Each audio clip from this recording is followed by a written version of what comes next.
Desire and fear. I would like to go again into the question of pleasure and pain, desire and fear. I understand fear, which is memory, and anticipation of pain. It is essential for the preservation of the organism and its living pattern. Needs, when felt, are painful, and their anticipation is full of fear. We are rightly afraid of not being able to meet our basic needs. The relief experienced when a need is met or an anxiety allayed is entirely due to the ending of a pain. We may give it positive names like pleasure or joy or happiness, but essentially it is relief from pain. It is this fear of pain that holds together our social, economic, and political institutions. What puzzles me is that we derive pleasure from things and states of mind which have nothing to do with survival. On the contrary, our pleasures are usually destructive. They damage or destroy the object, the instrument, and also the subject of pleasure. Otherwise, pleasure and pursuit of pleasure would be no problem. This brings me to the core of my question. Why is pleasure destructive? Why, in spite of its destructiveness, is it wanted? I may add I do not have in mind the pleasure-pain pattern by which nature compels us to go her way. I think of the man-made pleasures, both sensory and subtle, ranging from the grossest, like overeating, to the most refined. Addiction to pleasure, at whatever cost, is so universal that there must be something significant at the root of it. Of course, not every activity of man must be utilitarian, designed to meet a need. Play, for example, is natural, and man is the most playful animal in existence. Play fulfills the need for self-discovery and self-development. But even on his play, man becomes destructive of nature, others, and himself. In short, you do not object to pleasure, but only its price and pain and sorrow. If reality itself is bliss, then pleasure in some way must be related to it. Let us not proceed by verbal logic. The bliss of reality does not exclude suffering. Besides, you know only pleasure, not the bliss of pure being. So let us examine pleasure at its own level. If you look at yourself in your moments of pleasure or pain, you will invariably find that it is not the thing in itself that is pleasant or painful, but the situation of which it is part. Pleasure lies in the relationship between the enjoyer and the enjoyed, and the essence of it is acceptance. Whatever may be the situation, if it is acceptable, it is pleasant. If it is not acceptable, it is painful. What makes it acceptable is not important. The cause may be physical or psychological or untraceable. Acceptance is the decisive factor. Conversely, suffering is due to non-acceptance. Pain is not acceptable. Why not? Did you ever try? Do try, and you will find in pain a joy which pleasure cannot yield, for the simple reason that acceptance of pain takes you much deeper than pleasure does. The personal self, by its very nature, is constantly pursuing pleasure and avoiding pain. The ending of this pattern is the ending of the self. The ending of the self with its desires and fears enables you to return to your real nature, the source of all happiness and peace. The perennial desire for pleasure is the reflection of the timeless harmony within. It is an observable fact that one becomes self-conscious only when caught in the conflict between pleasure and pain, which demands choice and decision. It is this clash between desire and fear that causes anger, which is the great destroyer of sanity in life. When pain is accepted for what it is, a lesson and a warning, and deeply looked into and heeded, the separation between pain and pleasure breaks down. Both become experience, painful when resisted, joyful when accepted. Do you advise shunning pleasure and pursuing pain? No, nor pursuing pleasure and shunning pain. Accept both as they come. Enjoy both while they last. Let them go as they must. How can I possibly enjoy pain? Physical pain calls for action. Of course, and so does mental. The bliss is in the awareness of it, in not shrinking or in any way turning away from it. All happiness comes from awareness. The more we are conscious, the deeper the joy. Acceptance of pain, non-resistance, courage, and endurance, these open deep and perennial sources of real happiness, true bliss. Why should pain be more effective than pleasure? Pleasure is readily accepted, while all the powers of the self reject pain. As the acceptance of pain is the denial of the self, and the self stands in the way of true happiness, the wholehearted acceptance of pain releases the springs of happiness. Does the acceptance of suffering act the same way? The fact of pain is easily brought within the focus of awareness. With suffering, it is not that simple. To focus suffering is not enough, for mental life, as we know it, is one continuous stream of suffering. To reach the deeper layers of suffering, you must go to its roots and uncover their vast underground network, where fear and desire are closely interwoven, and the currents of life's energy oppose, obstruct, and destroy each other. How can I set right a tangle which is entirely below the level of my consciousness? By being yourself, the I Am, by watching yourself in your daily life with alert interest, with the intention to understand rather than to judge, in full acceptance of whatever may emerge, because it is there. You encourage the deep to come to the surface and enrich your life in consciousness with its captive energies. This is the great work of awareness. It removes obstacles and releases energies.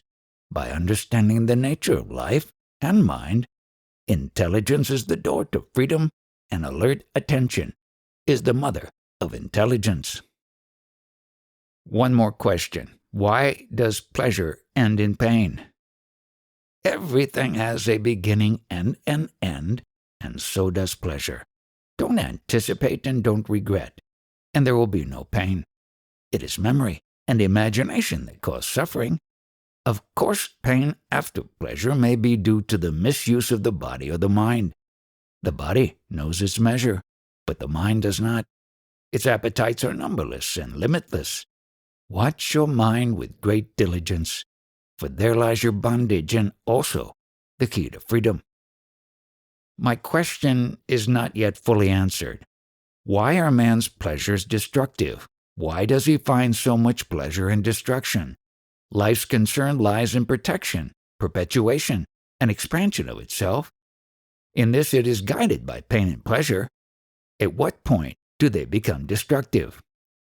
When the mind takes over, remembers, and anticipates, it exaggerates, it distorts, it overlooks. The past is projected into the future, and the future betrays the expectations. The organs of sensation and action are stimulated beyond capacity, and they inevitably break down. The objects of pleasure cannot yield what is expected of them and get worn out or destroyed by misuse. It results in excess of pain where pleasure was looked for. We destroy not only ourselves but others too. Naturally, selfishness is always destructive. Desire and fear both are self-centered states. Between desire and fear, anger arises. With anger, hatred. With hatred, passion for destruction. War is hatred in action, organized and equipped with all the instruments of death. Is there a way to end these horrors?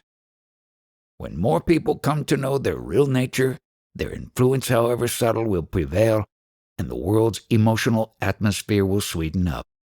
People follow their leaders, and when among the leaders appears some great in heart and mind, and absolutely free from self-seeking, their impact will be enough to make the crudities and crimes of the present age impossible. A new golden age may come and last for a time and succumb to its own perfection, for ebb begins when the tide is at its highest. Is there no such thing as permanent perfection? Yes, there is, but it includes all imperfection. It is the perfection of our self-nature, which makes everything possible, perceivable, interesting. It knows no suffering, for it neither likes nor dislikes, neither accepts nor rejects.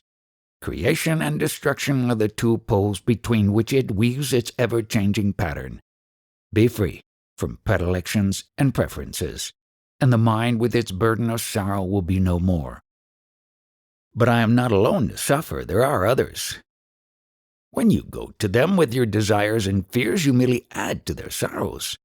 First, be free of suffering yourself, and then only hope of helping others. You do not even need to hope. Your very existence will be the greatest help a man can give his fellow men. Contradiction is the mark of the false. The real never contradicts itself. You say that whatever you see is yourself. You also admit that you see the world as we see it. Here is today's newspaper, with all the horrors going on. Since the world is yourself, how can you explain such misbehavior? Which world do you have in mind? Our common world in which we live. Are you sure we live in the same world? I do not mean nature, the sea and the land, plants and animals. They are not the problem, nor the endless space, the infinite time, the inexhaustible power. Do not be misled by my eating and smoking, reading and talking.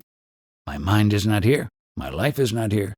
Your world of desires and their fulfillments, of fears and their escapes, is definitely not my world. I do not even perceive it, except through what you tell me about it. It is your private dream world, and my only reaction to it is to ask you to stop dreaming. Surely wars and revolutions are not dreams. Sick mothers and starving children are not dreams. Wealth, ill-gotten and misused, is not a dream. What else? A dream cannot be shared, nor can the waking state. All the three states of waking, dreaming, and sleeping are subjective, personal, intimate. They all happen to and are contained within the little bubble in consciousness called I. The real world lies beyond the self. Self or no self, facts are real. Of course, facts are real. I live among them, but you live with fancies, not with facts. Facts never clash, while your life and the world are full of contradictions. Contradiction is the mark of the false. The real never contradicts itself. For instance, you complain that people are abjectly poor, yet you do not share your riches with them. You mind the war next door, but you hardly give it a thought when it is in some far-off country. The shifting fortunes of your ego determine your values. I think, I want, I must, are made into absolutes. Nevertheless, the evil is real. Not more real than you are. Evil is in the wrong approach to problems created by misunderstanding and misuse. It is a vicious circle. Can the circle be broken? A false circle need not be broken. It is enough to see it as it is, non-existent, but real enough to make us submit to and inflict indignities and atrocities. Insanity is universal. Sanity is rare. Yet there is hope, because the moment we perceive our insanity, we are on the way to sanity. This is the function of the Guru, to make us see the madness of our daily living. Life makes you conscious, but the teacher makes you aware. Sir, you are neither the first nor the last. Since immemorial times, people were breaking into reality. Yet how little it affected our lives. The Ramas and the Krishnas, the Buddhas and the Christ have come and gone, and we are as we were, wallowing in sweat and tears.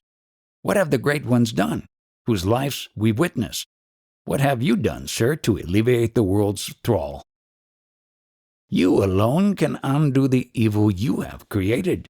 Your own callous selfishness is at the root of it. Put first your own house in order, and you will see that your work is done. The men of wisdom and of love who came before us did set themselves right, often at a tremendous cost. What was the outcome? A shooting star, however bright, does not make the night less dark. To judge them and their work, you must become one of them. A frog in a well knows nothing about the birds in the sky. Do you mean to say that between good and evil there is no wall? There is no wall because there is no good and no evil. In every concrete situation there is only the necessary and the unnecessary. The needful is right, the needless is wrong. Who decides? The situation decides. Every situation is a challenge which demands the right response. When the response is right, the challenge is met and the problem ceases. If the response is wrong, the challenge is not met and the problem remains unsolved. Your unsolved problems, that is what constitutes your karma, solve them rightly and be free. You seem to drive me always back into myself. Is there no objective solution to the world's problems? The world's problems were created by numberless people like you, each full of his own desires and fears. Who can free you of your past, personal and social, except yourself? And how will you do it unless you see the urgent need of being first free of cravings born of illusion? How can you truly help, as long as you need help yourself? In what way did the ancient sages help? In what way do you help? A few individuals profit, no doubt. Your guidance and example may mean a lot to them. But in what way do you affect humanity? The totality of life and consciousness? You say that you are the world and the world is you. What impact have you made on it? What kind of impact do you expect? Man is stupid, selfish, cruel. Man is also wise, affectionate, and kind. Why does not goodness prevail? It does in my real world. In my world, even what you call evil is the servant of the good and therefore necessary. It is like boils and fevers that clear the body of impurities.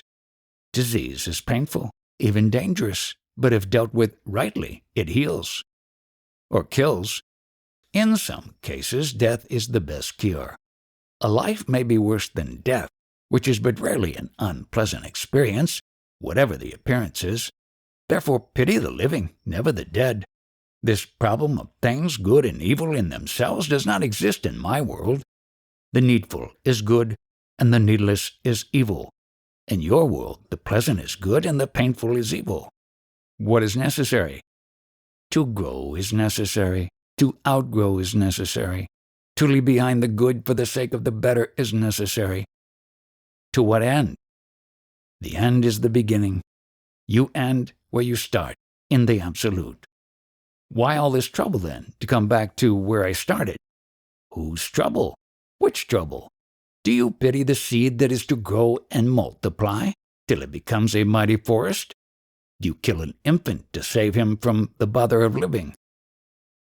What is wrong with life, evermore life? Remove the obstacles to growing and all your personal, social, economic, and political problems will just dissolve. The universe is perfect as a whole, and the parts striving for perfection is a way of joy. Willingly sacrifice the imperfect to the perfect, and there will be no more talk about good and evil. Perfection is not in the future. It is now. I was lucky to have holy company all my life. Is it enough for self-realization? It depends on what you make of it. I was told that the liberating action of satsang is automatic, just like a river carries one to the estuary. So the subtle and silent influence of good people will take me to reality. It will take you to the river, but the crossing is your own. Freedom cannot be gained nor kept without will to freedom. You must strive for liberation. The least you can do is uncover and remove the obstacles diligently. If you want peace, you must strive for it. You will not get peace just by keeping quiet. A child just grows. He does not make plans for growth, nor does he have a pattern. Nor does he grow by fragments, a hand here, a leg there. He grows intricately and unconsciously. Because he is free of imagination. You can also grow like this, but you must not indulge in forecasts and plans born of memory and anticipation. It is one of the peculiarities of a jnani that he is not concerned with the future. Your concern with future is due to the fear of pain and desire for pleasure. To the jnani, all is bliss. He is happy with whatever comes. Surely there are many things that would make even a jnani miserable. A jnani may meet with difficulties, but they do not make him suffer. Bringing up a child from birth to maturity may seem a hard task, but to a mother the memories of hardships are a joy. There is nothing wrong with the world. What is wrong is in the way you look at it. It is your imagination that misleads you. Without imagination, there is no world. Your conviction that you are conscious of the world is the world. The world you perceive is made of consciousness. What you call matter is consciousness itself. You are the space, Akash, in which it moves, the time in which it lasts, the love that gives it life. Cut off imagination and attachment, and what remains? The world remains, I remain. Yes, but how different it is when you can see it as it is, not through the screen of desire and fear. What for are all these distinctions? Reality and illusion, wisdom and ignorance, saint and sinner. Everyone is in search of happiness. Everyone strives desperately. Everyone is a yogi and his life a school of wisdom. Each learns his own way the lessons he needs. Society approves of some, disapproves of others. There are no rules that apply everywhere and for all time. In my world, love is the only law. I do not ask for love, I give it. Such is my nature. I see you living your life according to a pattern. You run a meditation class in the morning, lecture, and have discussions regularly. Twice daily there is a worship, puja, and religious singing, bhajan. In the evening, you seem to adhere to the routine scrupulously. The worship and the singing are as I found them, and I saw no reason to interfere. The general routine is according to the wishes of the people with whom I happen to live or who come to listen. They are working people with many obligations, and the timings are for their convenience. Some repetitive routine is inevitable. Even animals and plants have their timetables. Yes, we see a regular sequence in all life. Who maintains the order? Is there an inner ruler who lays down laws and enforces order? Everything moves according to its nature. Where is the need of a policeman? Every action creates a reaction, which balances and neutralizes the action. Everything happens, but there is a continuous canceling out. In the end, it is as if nothing happened. Do not console me with final harmonies. The accounts tally, but the loss is mine. Wait and see. You may end up with a profit good enough to justify the outlays. There is a long life behind me, and I often wonder whether its many events took place by accident or there was a plan. Was there a pattern laid down before I was born, by which I had to live my life? If yes, who made the plans and who enforced them? Could there be deviations and mistakes? Some say destiny is immutable, and every second of life is predetermined. Others say that pure accident decides everything. You can have it as you like. You can distinguish in your life a pattern or see merely a chain of accidents. Explanations are meant to please the mind. They need not be true. Reality is indefinable and indescribable. Sir, you are escaping my question. I want to know how you look at it. Wherever we look, we find structure of unbelievable intelligence and beauty. How can I believe that the universe is formless and chaotic? Your world, the world in which you live, may be formless, but it need not be chaotic. The objective universe as structure is orderly and beautiful. Nobody can deny it. But structure and pattern imply constraint and compulsion. My world is absolutely free. Everything in it is predetermined. Therefore, I keep on saying that all happens by itself. There is order in my world too, but it is not imposed from outside. It comes spontaneously and immediately because of its timelessness. Perfection is not in the future. It is now. Does your world affect mine?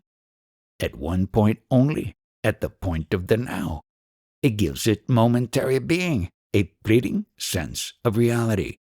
In full awareness, the contact is established. It needs effortless, unself-conscious attention.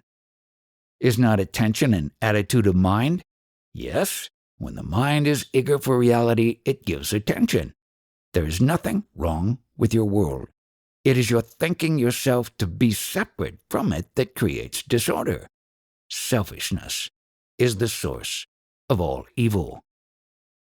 I am coming back to my question. Before I was born, did my inner self decide the details of my life, Or was it entirely accidental and at the mercy of heredity and circumstances? Those who claim to have selected their father and mother and decided how they are going to live their next life may know themselves. I know for myself, I was never born. I see you sitting in front of me and replying my questions. You see the body only, which of course was born and will die. It is the life story of thus body, mine, that I am interested in. Was it laid down by you or somebody else, or did it happen accidentally? There is a catch in your very question. I make no distinction between the body and the universe. Each is the cause of the other. Each is the other, in truth. But I am out of all of it. When I am telling you that I was never born, why go on asking me what were my preparations for the next birth? The moment you allow your imagination to spin, it at once spins out a universe. It is not at all as you imagine, and I am not bound by your imaginings. It requires intelligence and energy to build and maintain a living body. Where do they come from? There is only imagination. The intelligence and power are all used up in your imagination. It has absorbed you so completely that you just cannot grasp how far from reality you have wandered. No doubt imagination is richly creative. Universe within universe are built on it, yet they are all in space, time, past and future, which just do not exist. I have read recently a report about a little girl who was very cruelly handled in her early childhood. She was badly mutilated and disfigured and grew up in an orphanage, completely estranged from its surroundings. This little girl was quiet and obedient, but completely indifferent. One of the nuns who were looking after the children was convinced that the girl was not mentally retarded, but merely withdrawn, irresponsive. A psychoanalyst was asked to take up the case, and for full 2 years he would see the child once a week and try to break the wall of isolation. She was docile and well-behaved, but would give no attention to her doctor. He brought her a toy house with rooms and movable furniture and dolls representing father, mother, and their children. It brought out a response. The girl got interested. One day the old hurts revived and came to the surface. Gradually she recovered. A number of operations brought back her face and body to normal, and she grew up into an efficient and attractive young woman. It took the doctor more than 5 years, but the work was done. He was a real guru. He did not put down conditions nor talk about readiness and eligibility. Without faith, without hope, out of love only, he tried and tried again. Yes, that is the nature of the guru. He will never give up. But to succeed, he must not be met with too much resistance. Doubt and disobedience necessarily delay. Given confidence and pliability, he can bring about a radical change in the disciple speedily. Deep insight in the guru and earnestness in the disciple, both are needed. Whatever was her condition, the girl in your story suffered for lack of earnestness in people. The most difficult are the intellectuals. They talk a lot, but are not serious. What you call realization is a natural thing. When you are ready, your guru will be waiting. Sadhana is effortless. When the relationship with your teacher is right, you grow. Above all, trust him. He cannot mislead you. Even when he asked me to do something patently wrong, do it. A sannyasi had been asked by his guru to marry. He obeyed and suffered bitterly, but his 4 children were all saints and seers, the greatest in the Maharashtra. Be happy with whatever comes from your guru, and you will grow to perfection without striving. Sir, have you any wants or wishes? Can I do anything for you? What can you give me that I do not have? Material things are needed for contentment, but I am contented with myself. What else do I need? Surely when you are hungry you need food, and when sick you need medicine. Hunger brings the food, and illness brings the medicine. It is all nature's work. If I bring something I believe you need, will you accept it? The love that made you offer will make me accept. If somebody offers to build you a beautiful ashram, let him by all means. Let him spend a fortune, employ hundreds, feed thousands. Is it not a desire? Not at all. I am only asking him to do it properly, not stingily, half-heartedly. He is fulfilling his own desire, not mine. Let him do it well and be famous among men and gods. But do you want it? I do not want it. Will you accept it? I do not need it. Will you stay in it? If I am compelled. What can compel you? Love of those who are in search of light. Yes, I see your point. Now, how am I to go into samadhi? If you are in the right state, whatever you see will put you into samadhi. After all, samadhi is nothing unusual. When the mind is intensely interested, it becomes one with the object of interest. The seer and the seen become one in seeing. The hearer and the heard become one in hearing. The lover and the loved become one in loving. Every experience can be the ground for samadhi. Are you always in a state of samadhi? Of course not. Samadhi is a state of mind, after all. I am beyond all experience, even of samadhi. I am the great devourer and destroyer. Whatever I touch dissolves into void, akash. I need samadhis for self-realization. You have all the self-realization you need, but you do not trust it. Have courage. Trust yourself. Go, talk, act. Give it a chance to prove itself. With some, realization comes imperceptibly, but somehow they need convincing. They have changed, but they do not notice it. Such non-spectacular cases are often the most reliable. Can one believe himself to be realized and be mistaken? Of course, the very idea I am realized is a mistake. There is no I am this, I am that in the natural state.